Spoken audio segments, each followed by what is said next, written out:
White stork.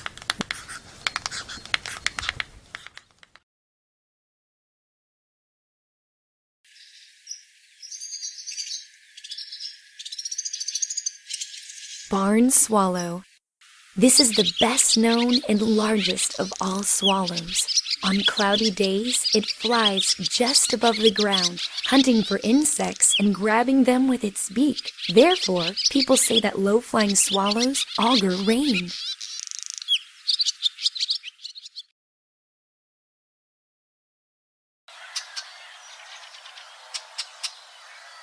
Red-backed shrike.